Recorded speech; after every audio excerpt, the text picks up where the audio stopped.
नमस्कार, आप देख रहे हैं भारत अपडेट। मैं हूं आपके साथ ऋतु भंडारी और शुरुआत करते हैं बुलेटिन की एक बड़ी खबर के साथ जो कि दिल्ली से मिल रही है, जहां मोदी कैबिनेट की अहम बैठक आज है। प्रधानमंत्री नरेंद्र मोदी बैठक की अध्यक्षता करते हुए नजर आएंगे। कई अहम प्रस्तावों पर मुहर लग सकती है, वहीं नीतिगत फैसलों पर भी मंथन हो सकता है। कैबिनेट बैठक पर सभी की निगाहें टिकी हुई है कि किस तरह से कैबिनेट बैठक में कौन कौन से वो महत्वपूर्ण प्रस्ताव जो पटल पर रखे जाएंगे, जिसको लेकर तमाम कैबिनेट मंत्री चर्चा यहां पर करेंगे। और इसके साथ ही इस बड़ी बैठक में नीतिगत फैसलों को लेकर भी मंथन किया जा सकता है, इस तरह की उम्मीदें जताई जा रही है।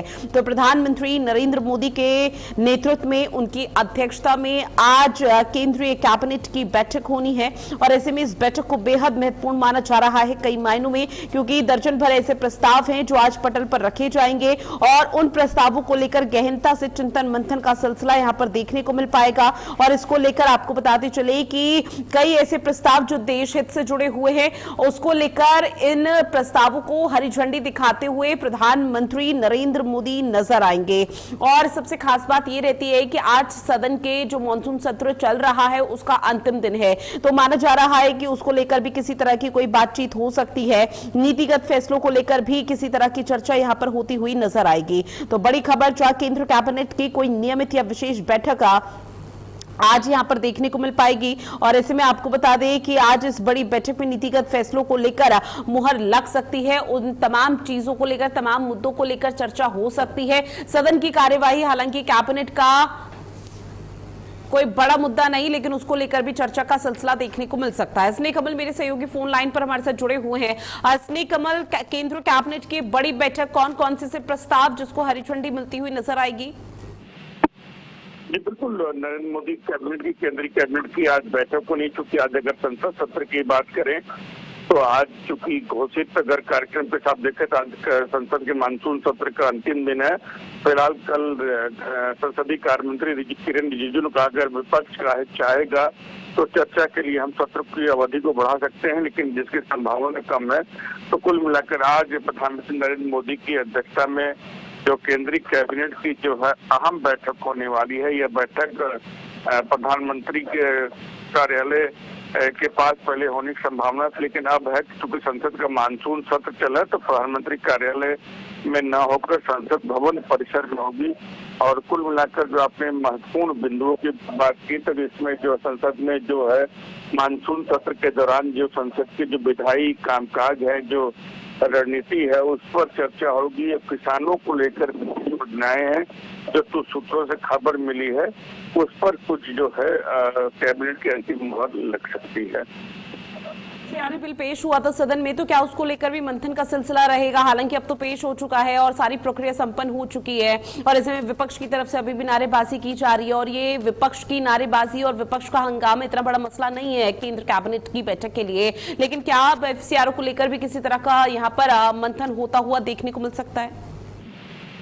अजय, जब एफसीआरए बिल को लेकर सरकार ने संकेत दिया है कि ज्वाइंट पार्लियामेंट्री कमेटी यानी जेपीसी के पास इसे भेजा जा सकता है, तो हो सकता है इस कैबिनेट बैठक में जो है ये इस पर चर्चा का हो या निर्णय हो कि जो एफसीआरए बिल को जो है जेपीसी के पास भेजा जाए या नहीं। ठीक है स्नेह कमल, जानकारी साझा की उसके लिए बहुत शुक्रिया। तो देखिए, बड़ी खबर आपकी टीवी स्क्रीन के माध्यम से साझा कर रहे हैं। नीतिगत फैसलों पर आज मंथन हो सकता है और इसमें तमाम बड़े प्रस्ताव और दर्जन पर प्रस्ताव हैं जो कि देश हित में होंगे। और ऐसे में आपको बता दें कि हर बुधवार को चूंकि यहाँ पर आपको कैबिनेट बैठक होती है और ऐसे में आज एक बार फिर से कैबिनेट बैठक होती हुई नजर आएगी, जहाँ कई अहम प्रस्तावों पर मुहर लग सकती है और प्रधानमंत्री नरेंद्र मोदी इस बैठक की अध्यक्षता करने वाले हैं।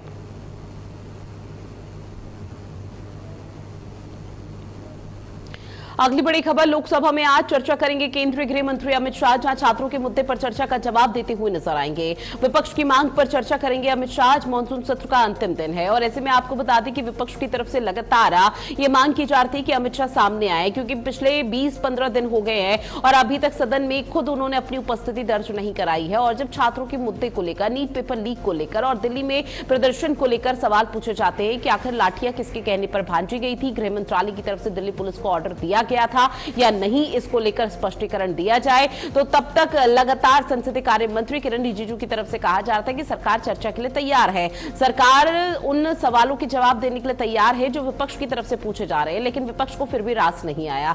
विपक्ष की तरफ से सदन के बाहर भी सदन के अंदर भी लगातार यहां पर जोरदार हंगामा किया गया। महज कार्यवाही शुरू होने के 4 से 5 मिनट होते थे और समय जैसे यहां पर बीता तो कार्यवाही को स्थगित कर दिया जाता था, जिसके बाद यह सवाल पूछा गया कि आखिर देश का इतना बड़ा नुकसान क्यों किया जा रहा है। जो आम जनमानस है, जो टैक्स देते हैं, उनके टैक्स पेयर से ये सदन की कार्यवाही चल रही है और करोड़ों का खर्चा हो जाता है, लेकिन उसके बावजूद भी जो जनहित के मुद्दे हैं, जो देश हित के मुद्दे हैं, उन पर बात नहीं हो पाती। उसके पीछे की वजह महज बस इतनी कि केंद्रीय गृह मंत्री अमित शाह आज भले ही जवाब देंगे, लेकिन विपक्ष की तरफ से जमकर हंगामा किया जाता है और हंगामे की भेंट ये कार्यवाही सदन की चढ़ जाती है। अब इस बीच देखना बेहद महत्वपूर्ण यह है कि जब अमित शाह दोपहर 3 बजे अपनी बात रखेंगे, विपक्ष के सवालों का जवाब देंगे, तो उस दौरान विपक्ष की रीति नीति क्या रहती है। क्या विपक्ष संयम बनाता है, सामंजस्य बनाता है और शांतिपूर्ण तरीके से क्या केंद्रीय गृह मंत्री अमित शाह की वो बात सुनता है। अब इन तमाम चीजों को लेकर दोपहर 3 बजे वो तस्वीरें सामने आएंगी जहां पर अमित शाह सदन में अपनी उपस्थिति दर्ज कराएंगे और इसके साथ ही जवाब देते हुए नजर आने वाले हैं। और निश्चित तौर पर इसमें कोई दो राय नहीं है कि जब केंद्रीय गृह मंत्री अमित शाह की तरफ से अपनी बात रखी जाएगी और विपक्ष को करारा जवाब दिया जाएगा, तो उस दौरान अमित शाह की तरफ से झारखंड का भी जिक्र किया जाएगा।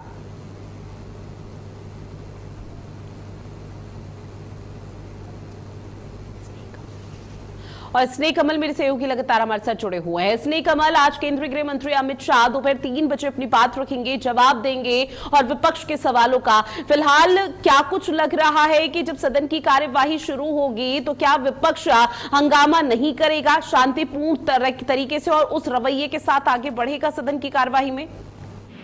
मृत्यु, बिल्कुल आपकी जो है आशंका है वो बिल्कुल जायज है, क्योंकि संसद के मानसून सत्र का आज आखिरी दिन 20 जुलाई से जो प्रारंभ हुआ यह सत्र है वो विपक्ष की नीट पेपर लीक की मांग हो, चाहे छात्रों पर लाठीचार्ज की मांग हो, इसको लेकर लगातार हंगामा विपक्ष करता रहा। गृह मंत्री अमित शाह ने जंतर मंतर पर जो है प्रदर्शन को लेकर जो हंगामे हुए थे, जो पायलट गन चले, जो आंसू के गैस के गोले छात्र बल प्रयोग हुआ था, उस पर सदन में चर्चा की पेशकश करते हुए कल स्पीकर को यानी लोकसभा अध्यक्ष ओम बिरला को पत्र लिखा था और कहा था कि जो भी दल या जो भी सांसद चाहेंगे, हम चर्चा इस पे चाहेंगे तो हम करने तैयार, इसके लिए आपको लोकसभा स्पीकर को सूचित करना होगा। हालांकि कल की वो समय सीमा प्रारंभ हो चुकी, आज 2 बजे तक जो है पत्र जमा करना, देखना यह है कि समय सीमा तय होने पर वो जवाब दे सकते हैं। वहीं अगर विपक्ष नेता राहुल गांधी की बात करें, राहुल गांधी ने स्पष्ट कहा कि हमें अमित शाह का लेक्चर नहीं चाहिए, पहले वो बताएं कि छात्रों पर गोली चलाने का आदेश किसने दिया। वहीं संसदीय कार्य मंत्री किरण रिजिजू ने भी कहा कि मैं पूरी तरह से निराश हूँ, सरकार चर्चा चाहती है लेकिन विपक्ष चर्चा से भाग रहा है। उन्होंने कहा विपक्ष अगर तैयार हो तो सत्र को बढ़ाया जा सकता है। हालांकि तो आज संसद के मानसून सत्र का अंतिम दिन है, लेकिन किरण रिजिजू ने कहा कि जिस तरह से समय बर्बाद हुए, चर्चा नहीं हुई है, अगर विपक्ष चर्चा करने को तैयार हो तो हम सदन कार्यवाही को जो एक्सटेंड कर सकते हैं यानी विस्तार दे सकते हैं, लेकिन जिसकी संभावना कम लग रही है। फिलहाल जो 3 बजे का जो समय है गृह मंत्री अमित शाह के जो है संसद में बोलने के लिए, उसको लेकर हम कर सकते हैं जब 11 बजे सदन कार्यवाही प्रारंभ होगी। अगर सदन कार्यवाही सुचारू रूप से चलती है, विपक्ष अगर हंगामे नहीं करता, अगर सत्ता पक्ष विपक्ष में कुछ सहमति बनती है तो हो सकता है गृह मंत्री आज जो है सदन में अपना जो वक्तव्य दे, लेकिन जिसकी संभावना तो हो ही नहीं सकता, क्योंकि विपक्ष की रीति नीति यही है कि सदन की कार्रवाई को हंगामे की भेंट चढ़ा दिया जाए और सदन की कार्रवाई स्थगित हो जाए। हालांकि वो सवाल तो पूछ रहे हैं लेकिन उन सवालों के जवाब ना मिले, ताकि उनका वोट बैंक भी मजबूत हो और इसके साथ ही विपक्ष की सोची समझी ये साजिश भी करार जिसको बीजेपी यहाँ पर दे रही है, वो सीधे तौर पर ये कह रही है कि अगर विपक्ष चाहता चर्चा हो तो शांतिपूर्ण तरीके से वो डे 1 में ही कार्यवाही को चलने देता, लेकिन विपक्ष चाहता है कि सरकार जवाब ना दे और इसे बहुत बड़ा मुद्दा बना लिया जाए। बिल्कुल, जिस तरह से विपक्ष का रवैया रहा है कि सदन में जिन मुद्दों को लेकर आ रहे हैं वो उसको लेकर हम कह सकते हैं कि आज भी जो है सदन कार्रवाई जब 11 बजे प्रारंभ होगी तो शांतिपूर्वक कार्रवाई चले, इसकी संभावना कम लगती है। और अगर सदन कार्रवाई चलेगी तभी जो है गृह मंत्री अमित शाह अपना वक्तव्य देंगे। लेकिन जिस तरह से जो है पिछले 4 सप्ताह, ये चौथा सप्ताह है, 4 सप्ताह जिस तरह से बीते हैं, आखिरी दिन में भी अगर कुछ कार्रवाई होती है, कुछ होगा, जिसकी संभावनाएं बिल्कुल नहीं के बराबर से दिखती है। लेकिन फिलहाल 11 बजे का इंतजार करना होगा, जब संसद के मानसून सत्र का जो है आज का आखिरी दिन प्रारंभ होगा, तो क्या कुछ रवैया विपक्ष का था या क्या कुछ सरकार करती है, यह देखना होगा। देखिए, इस बीच लगातार विपक्षी पार्टी की तरफ से सवाल ये भी उठाया जा रहा है कि जब सदन की कार्यवाही खत्म होने के टाइम यहां पर आ चुका है और समय सीमा पूरी होने जा रही है, अनिश्चितकाल के लिए अब स्थगित हो जाएगी, तब सत्ता पक्ष को याद आ रहा है कि केंद्रीय गृह मंत्री अमित शाह यहां पर जवाब देने के लिए तैयार है, चर्चा करने के लिए तैयार है। विपक्ष की तरफ से जो सवाल उठाया जा रहा है वो भी वाजिब है कि अगर अमित शाह पहले जवाब दे देते तो शायद अभी सुचारू रूप से कार्यवाही भी चल पाती। बिल्कुल, इसको अगर विपक्ष की अगर मांग की बात करें, निश्चित रूप से हम कह सकते हैं। हालांकि किसी भी जो है बल प्रयोग में सीधे सीधे मंत्री आदेश देते नहीं है, लेकिन अधिकारी आदेश देते हैं। लेकिन विपक्ष का सवाल भी वाजिब है कि दिल्ली पुलिस की अगर बात है, दिल्ली पुलिस सीधे सीधे केंद्रीय गृह मंत्रालय के अधीन आती है, गृह मंत्री के अधीन आती है, तो उसकी जवाबदेही तो कहीं न कहीं गृह मंत्री होने के नाते उनकी बनती। आखिर वो सदन में आए, बताएं कि आखिर जो छात्रों पर बल प्रयोग हुआ था, पायलट गन चले थे, इस अगर गृह मंत्री ने नहीं आदेश दिया तो फिर आदेश वो किस अधिकारी ने दिया। तो ये बिल्कुल ये है कि अब जब सदन कार्रवाई का अंतिम दिन है, तब सरकार को तो भी आती है कि चलिए विपक्ष की एक मांग का जवाब दिया जाए। तो कहीं न कहीं विपक्ष की जो मांग है कि गृह मंत्री आकर ये जवाबदेही तय न करे कि नहीं मेरे आदेश पर हुआ न हुआ, लेकिन कम से कम इसका इस बात का जवाब तो दें कि आखिर पायलट गन चलाने का आदेश किस अधिकारी ने दिया था। निश्चित तौर पर अब इन तमाम चीजों को लेकर दोपहर 3 बजे सदन की कार्यवाही जब यहां पर चलेगी, अमित शाह की तरफ से किन किन मुद्दों को लेकर बात रखी जाती है वो देखना बेहद महत्वपूर्ण है। बहरहाल स्नेह कमल जानकारी साझा की, उसके लिए बहुत शुक्रिया।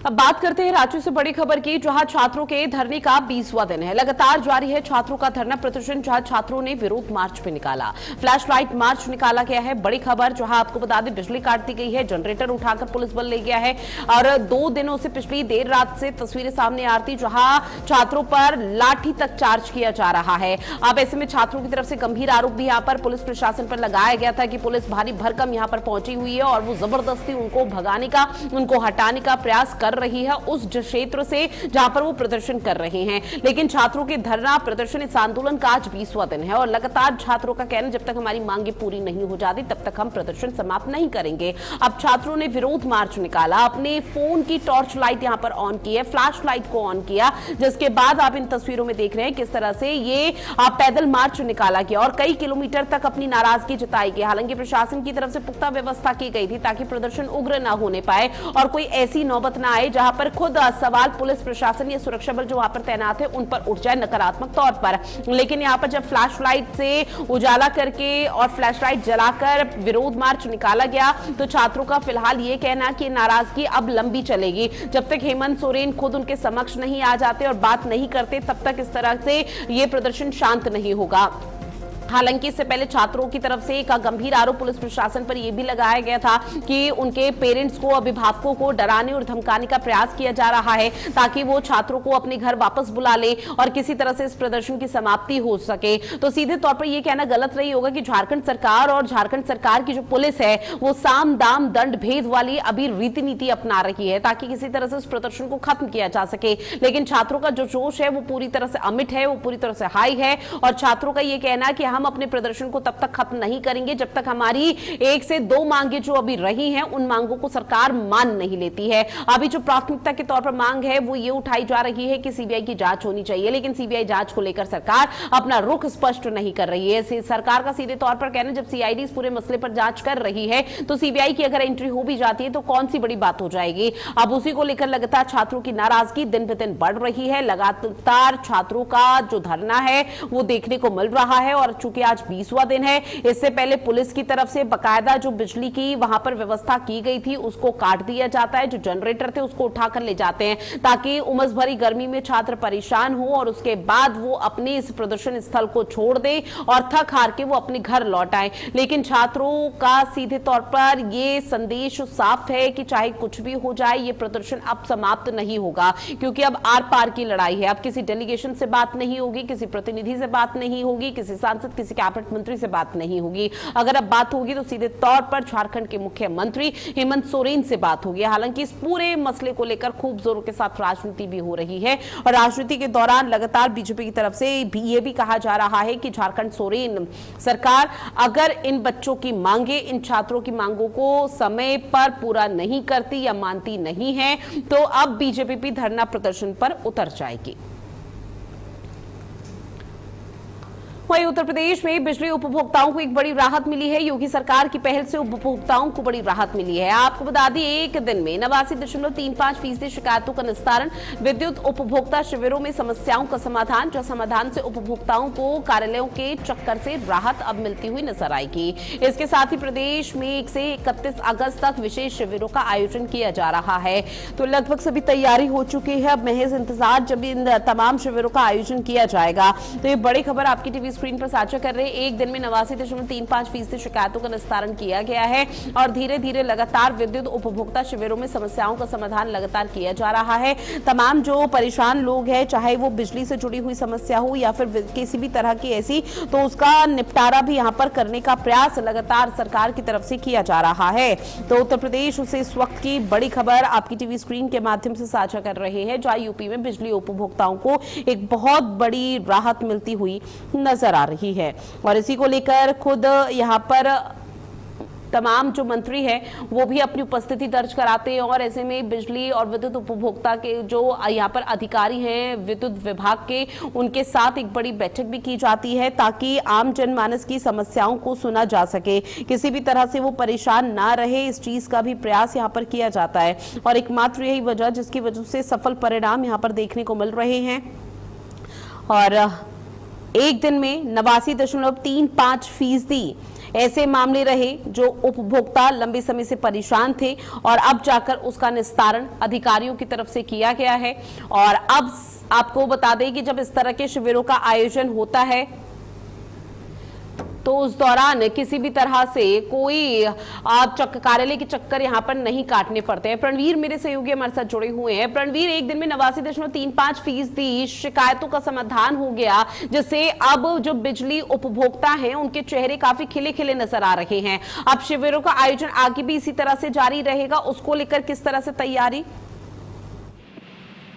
निश्चित तौर पे तो आपको बता दें कि विद्युत से जुड़ी समस्या डायरेक्ट आम जनता से जुड़ी होती है, क्योंकि वो चाहे रोजमर्रा की बात करें चाहे रोजगार की बात करें, बिजली एक इतनी आवश्यकता पड़ गई है कि बिना बिजली के कोई भी व्यक्ति, कोई भी परिवार रह नहीं सकता है। उसी को लेकर के लगातार जिस तरीके से शिकायत मिल रही थी, क्योंकि आपने देखा आए दिन चाहे मीटर की समस्या हो, चाहे रीडिंग की समस्या हो, चाहे फ्लक्चुएशन की समस्या हो, ये लगातार बनी रहती थी। उसको लेकर के कहीं ना कहीं 1 अगस्त से 31 अगस्त तक विशेष शिविर का आयोजन किया गया कि इसमें जनता से जुड़ी जो भी समस्या है विद्युत विभाग की, उसको कहीं ना कहीं समाधान किया जाएगा। और समाधान कार्यालय में जो है एक ही छत के नीचे, चाहे एसडीओ हो, एक्सीएन हो, चाहे चीफ इंजीनियर हो, लगातार वो चीफ इंजीनियर वीडियो कॉल के माध्यम से पूरे प्रदेश में जुड़े रहते हैं। क्योंकि उत्तर प्रदेश के मुखिया योगी आदित्यनाथ ने जिस तरीके से आदेश दिया कि अधिकारी अपने कमरे में बैठेंगे और जनता से जुड़ी समस्याओं का समाधान करेंगे, तो उसको लेकर के कहीं ना कहीं चीफ इंजीनियर गोमती नगर कार्यालय से कहीं ना कहीं वो बैठते हैं और वीडियो कॉन्फ्रेंसिंग के माध्यम से पूरे उत्तर प्रदेश में जुड़े रहते हैं और लगातार मॉनिटरिंग करते रहते हैं। कहीं कहीं मीटर जलने की समस्या, कहीं कहीं लो वोल्टेज की समस्या, कहीं हाई वोल्टेज की समस्या, और बरसात के समय में अक्सर जो खंभे टूट गए हैं, खंभे झुक गए हैं, उनसे जुड़ी तमाम ऐसी समस्याएं थी जिसको लेकर के विद्युत विभाग में लगातार जो शिकायतें आ रही थी, उसको लेकर के समाधान शिविर में रिकॉर्ड कायम किया है कहीं ना कहीं बिजली विभाग ने। और साफ तौर पर ये भी देखा गया है कि अब जनता को बहुत बड़ी एक राहत मिलने वाली। वही सबसे बड़ी जो महत्वपूर्ण बात है कि 19/12 की जो शिकायत है उसका भी लगातार फीडबैक दिया जा रहा है। और साथ ही जनता से जो भी समस्याएं प्राप्त हो रही है, चाहे वो कहीं कहीं आपने देखा कि अभी बिजली विभाग ने ऑटोमेटिक जो है सबके लोड बढ़ा दिए हैं, यानी कि जो ऑटोमेटिक जिनके यहाँ भार ज्यादा था उनका 2 किलोवाट से 4 किलोवाट कर दिया गया था। एक साथ अगर लखनऊ की बात करें तो लगभग 3.5 लाख उपभोक्ताओं का जो है लोड बढ़ाया गया था। तो इस पर भी कहीं ना कहीं लोगों की नाराजगी थी और लोग लगातार शिकायत कर रहे थे। उसको लेकर के बिजली विभाग ने MRI कराई, कई ऐसे मीटर जो जल गए थे उन मीटरों की MRI तक कराई गई है, उनको सेटिस्फाई किया गया, उनको बताया गया कि आपके यहाँ लोड जो है वो अधिक है। इस वजह से जब लगातार 3 महीने जो आपका कनेक्शन है उससे अधिक जब लोड आता है तब कहीं ना कहीं लोड बढ़ाया जाता है। ये बाकायदा सर्टिफिकेट देके पत्र दे करके उनको लोड को बढ़ाया गया है और उनसे उसका चार्ज भी वसूला गया है। तो इसमें 2 बातें निकल करके आ रही हैं। एक तो जो आम जनता कम यूज कर रहे थे, उनको पता था कि हम कम यूज कर रहे हैं और ज्यादा यूज करते थे तो वो उनको शायद यही वजह है कि जिसकी वजह से अब कार्यालयों के चक्कर नहीं काटने लोगों को पड़ रहे हैं और उनकी समस्या बहुत इजीली, बहुत आसान तरीके से समाधान यहाँ पर उनको मिल जा रहा है। बहरहाल आने वाले समय पर किस तरह से चीजें रहेंगी वो देखना बेहद महत्वपूर्ण। आपने जानकारी साझा की उसके लिए शुक्रिया आपका। इस बीच एक और बड़ी खबर मिल रही है। राज्यपाल आनंदीबेन पटेल का झांसी का दौरा है। आपको बता दें कि राज्यपाल के दौरे को लेकर पुलिस प्रशासन पूरी तरह से अलर्ट मोड पर है।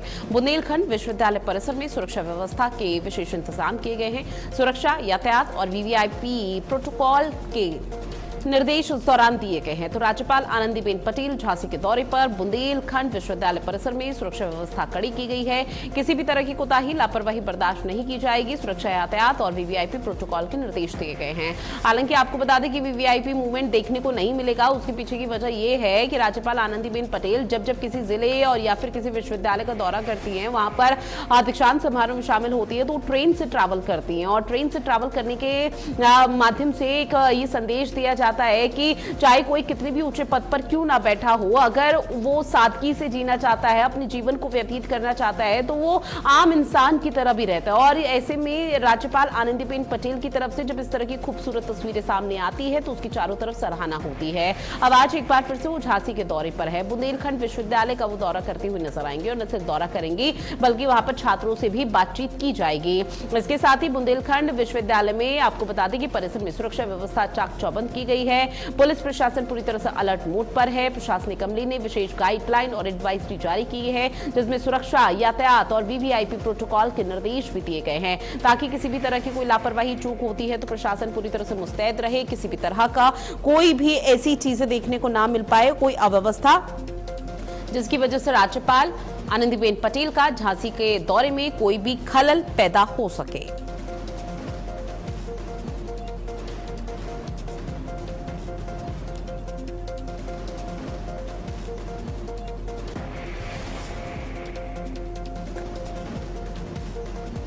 तो देखिए, राज्यपाल आनंदीबेन पटेल का झांसी का दौरा है और ऐसे में ये दौरा कितना महत्वपूर्ण है उन को इन तैयारियों के माध्यम से समझा जा सकता है जहां प्रशासन पूरी तरह से अलर्ट मोड पर है। बुंदेलखंड विश्वविद्यालय परिसर में विशेष तैयारी की गई है। सुरक्षा व्यवस्था यहां पर पुख्ता की जाए, इसको लेकर पहले ही निर्देश दे दिए गए थे और पहले बैठकों का भी यहां पर सिलसिला शुरू हुआ था जब राज्यपाल के दौरे को लेकर यहां पर पुष्टि हुई थी। अब ऐसे में आपको बता दें कि सुरक्षा, यातायात और वीवीआईपी प्रोटोकॉल के निर्देश भी इस दौरान दिए हैं और उसको लेकर लगातार जो चीजें हैं वो यहां पर सुनिश्चित की जा रही है ताकि कोई भी अव्यवस्था का सामना ना देखने को मिले। और चलिए, बुलेटिन में इतना ही। देश और दुनिया की बड़ी खबरों के लिए आप बने रहिएगा भारत अपडेट के साथ। नमस्कार।